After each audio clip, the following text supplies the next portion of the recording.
After finishing 2 chapters about William Townsend, his childhood, and his early adult life, I dove into the things that make him memorable to me: his Civil War service. I wrote chapter 3, and then I thought, Houston, we have a problem. I didn't have too little or too much information. I was just doing something that created overwhelm instead of enjoyment. And as soon as I stepped back and shifted gears, William's story became fun to write and fun to read. As I mentioned before, I had already finished the chapters about my Civil War ancestor, William's childhood and his early adult life. I was ready to dive into the Civil War years. I have so much material to draw from: records, movements, details about his connection to major U.S. historical events, and so forth.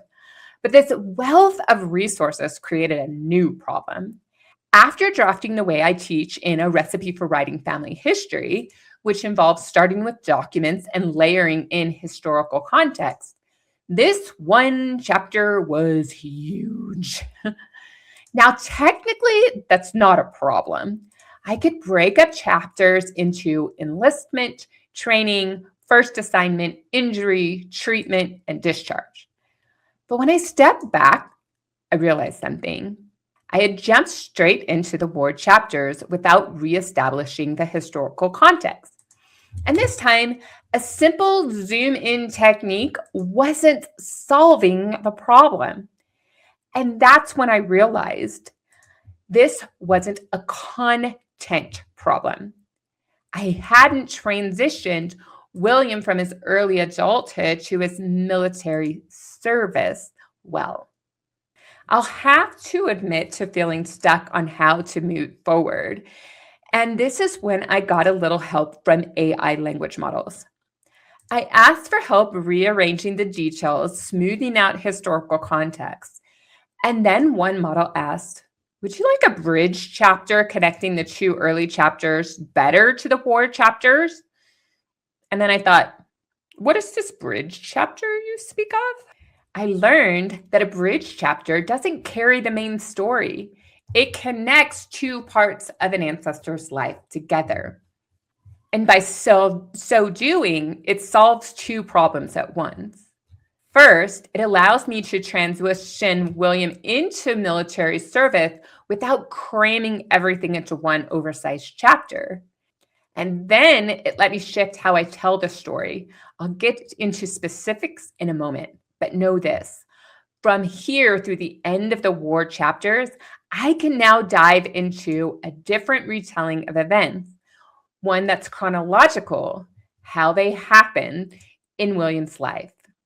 So not only does this bridge chapter just transition into a new event in William's life, it transitions my storytelling style as well.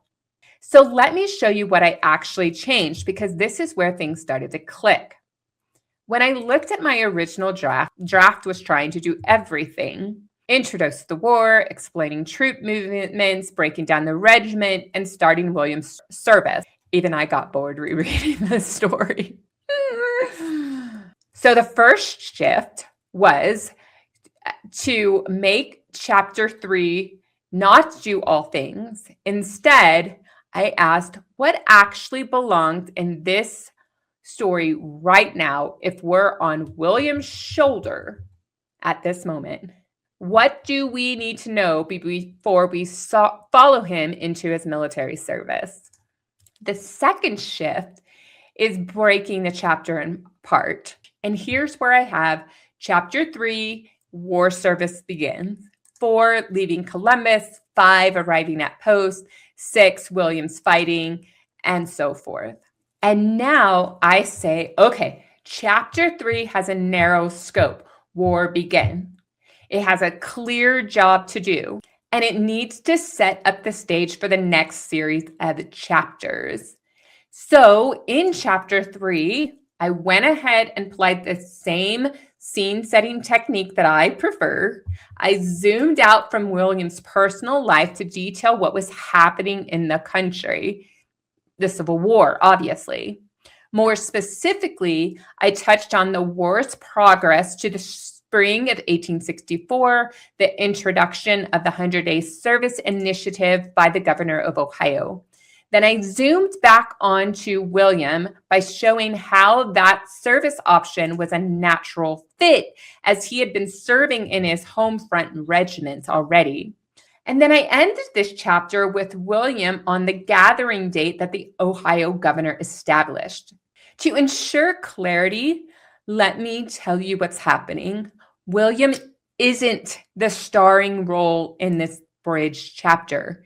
He's there, but in a supporting role. The historical context takes shape, ensuring the remaining chapters are aligned correctly. If you want to see what this looks like in my draft, check out the link in the description for my blog where I share the draft as it now stands. It's currently a work in progress, but you can see how things are being structured and evolving. So I hope you can understand the need for a transitional chapter, because not every chapter is created equally, and not every chapter is meant to move the story forward and be full of action. In fact, sometimes you need a few rest chapters. Not every chapter needs to have the same structure or the same pacing. Some chapters are just there to connect parts of a life together. So when you're trying to decide whether you need a bridge chapter or not, here are a few questions you can ask. What is this chapter supposed to do? Is it carrying the story forward, or is it connecting two major parts? Chapters that move the story forward are traditional. Chapters connecting two major sections are bridges. Am I trying to make this chapter do too much?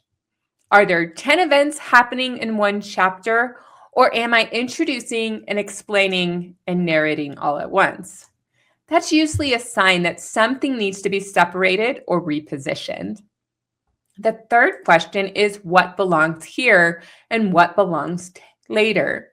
Is it the right time to discuss this detail? If I don't include this detail now, will the reader be confused? Some details become more meaningful when they show up where the story is actually unfolding, but others you need before a story happens to understand what's going on. And then another question is, where should this chapter end? Is the end just because I ran out of things to say, or will it lead the reader to continue on to the next chapter? We'll talk more about ending chapters in a future video, but for now, just start thinking about the ending and ask the questions I shared. When I started asking these questions, William's chapter 3 finally started to have a purpose, and I could write without putting myself to sleep. The other thing I want to touch on was this bridge chapter allowed me to do something different in the following war chapters. I didn't need to reestablish zooming in over and over and over again. Sometimes when you do too much zoom in for a scene in a greater scene, it gets redundant and it gets boring. So now the following chapters will be fact forward, fact first, instead of establishing, because I already did it in chapter 3. And so this was a nice transitional chapter. And then if somebody goes, oh, wait, where are we again? They can go back to chapter 3 and get reestablished. So if you're working on your own family history and you've got a chapter that feels awkward or unfinished, ask what it's supposed to do. Now, if you've missed any video in the Write With Me Family History series, you will find a link to the entire playlist in the description box.